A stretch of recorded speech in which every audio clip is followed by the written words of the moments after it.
വെഞ്ഞാറമൂട് കൊല്ലപ്പെട്ട ഫർസാനയുടെ മൃതദേഹം പോസ്റ്റ്മോർട്ടത്തിന് ശേഷം മുക്കുന്നൂരിലെ വീട്ടിലെത്തിച്ചു. പൊതുദർശനത്തിന് ശേഷം ചിറയൻകീഴിലേക്ക് കൊണ്ടുപോകും. ചിറയൻകീഴ് കാട്ടുമുറാക്കൽ ജുമാ മസ്ജിദിലാണ് സംസ്കാരം. ആദിൽ പാലോട് ചേരുന്നുണ്ട് സ്ഥലത്ത് നിന്ന്. ആദിൽ, ഈ ഫർസാനയുടെ കാര്യത്തിലേക്ക് വരികയാണെങ്കിൽ നന്നായി പഠിക്കുമായിരുന്ന കുട്ടിയാണ്.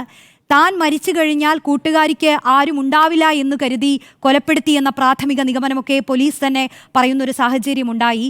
പക്ഷേ ഫർസാനയുടെ കുടുംബത്തിന് നഷ്ടപ്പെട്ടത് അവരുടെ മകളെയാണ്. ഇപ്പോൾ അവിടെ കാണാൻ പറ്റുന്ന ഒരു കാഴ്ച എന്താണ്? വൈകാരികമായ സാഹചര്യങ്ങളായിരിക്കുമെന്ന് മനസ്സിലാക്കുകയാണ്. അതിൽ എന്താണ് സാഹചര്യം? തീർത്തും വൈകാരികമായൊരു സാഹചര്യമാണ് മുക്കന്നൂരിലെ വെഞ്ഞാറമൂട് മുക്കന്നൂരിലെ ഈ വീട്ടിലുള്ളത്. സുനിൽ, ഷീജ ദമ്പതികളുടെ അവർ കഷ്ടപ്പെട്ട് ജീവിക്കുന്ന ഒരു കുടുംബമാണ്. അലൂമിനിയം ഫാബ്രിക്കേഷൻ കട നടത്തുകയാണ് സുനിൽ. അമ്മ ഷീജ വീട്ടിലാണുള്ളത്. ആ നിലയിൽ കഴിയുന്ന ഒരു സാധാരണ കുടുംബത്തിലാണ് ഫർസാന ജനിച്ചു വളരുന്നത്. പക്ഷേ മിടുമിടുക്കിയായിരുന്നു. ഇവിടുത്തെ പ്രദേശവാസികളോട് സംസാരിക്കുമ്പോൾ നമുക്കത് ബോധ്യപ്പെടുന്നുമുണ്ട്. BSc നല്ല മാർക്കോടെ പാസ്സാവുന്നു. പിന്നീട് MSc അഞ്ചലിലെ കോളേജിൽ, സെൻറ്റ് ജോൺസ് കോളേജിൽ MSc കെമിസ്ട്രിയിലാണ് അഡ്മിഷൻ നേടുകയും അടുത്തുള്ള വീടുകളിലൊക്കെ ട്യൂഷൻ എടുത്ത് ചെറിയ വരുമാനം ഉണ്ടാക്കിയിരുന്ന ഒരു പെൺകുട്ടിയാണ് ഫർസാന എന്ന് നാട്ടുകാർ തന്നെ പറയുന്നുണ്ട്. ഫർസാന ഈ തരത്തിലൊരു ബന്ധമുണ്ട് എന്ന് അമ്മയ്ക്കും അനിയനും അറിയാമായിരുന്നു. അമ്മ ഷീജയ്ക്കും അനിയൻ അമൽ മുഹമ്മദിനും അറിയാമായിരുന്നു. പക്ഷേ അച്ഛന് ഇത് സംബന്ധിച്ച് ഒരു വിവരവും ഉണ്ടായിരുന്നില്ല.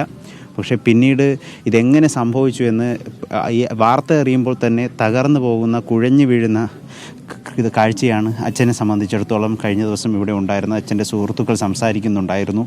മെഡിക്കൽ കോളേജിൽ മറ്റൊരാവശ്യത്തിന് പോയി മറ്റൊരു രോഗിയെ കാണാൻ പോയി തിരിച്ചു വരുന്ന വഴിയാണ് വീട്ടിൽ നിന്ന് വിളിച്ചു പറയുന്നത്.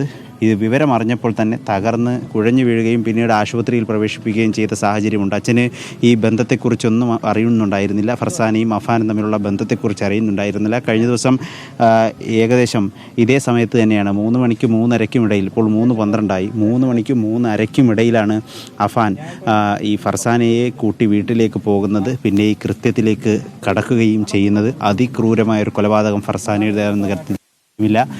ഇപ്പോൾ പോസ്റ്റ്മോർട്ടം കഴിഞ്ഞ് മൃതദേഹം ഇപ്പോൾ മുക്കുന്നൂരിലെ വീട്ടിൽ എത്തിച്ചിട്ടുണ്ട്. ഇവിടെ പരമാവധി അരമണിക്കൂർ നേരമേ പൊതുദർശനം ഉണ്ടാവൂ. ആളുകൾ ഈ നാടാകെ ഒരു വേദനിക്കുന്ന, ഞെട്ടുന്ന എന്ന് തന്നെ പറയാവുന്ന രൂപത്തിലേക്ക് കാര്യങ്ങൾ നമ്മളിവിടെ കാണുകയാണ്. ഇതിനുശേഷം ചിറയൻകീഴിലേക്ക് കൊണ്ടുപോകും. സുനിലിൻ്റെ പിതാവിൻ്റെ സ്വദേശം ചിറയൻകീഴാണ്. ചിറയൻകീഴ് കാട്ടുമുറാക്കൽ ജുമാ മസ്ജിദിൽ ആണ് സംസ്കാരം. പരമാവധി 1.5 മണിക്കൂറിനുള്ളിൽ തന്നെ സംസ്കാരം പൂർത്തിയാക്കാൻ കഴിയുമെന്നാണ് ബന്ധുക്കളടക്കം പറയുന്നത്. ബന്ധുക്കളും നാട്ടുകാരും കൂട്ടുകാരും ഈ മുക്കന്നൂരിലെ ഫർസാനയുടെ മൃതദേഹം അവസാനം ഒന്ന് കാണാനായി എത്തുന്ന കാഴ്ചയാണ് നമ്മൾ കാണുന്നത്. റോഷ്നി. ശരി, ആദിൽ പാലോടാണ് വിശദാംശങ്ങൾ നൽകിയത്. ഇനി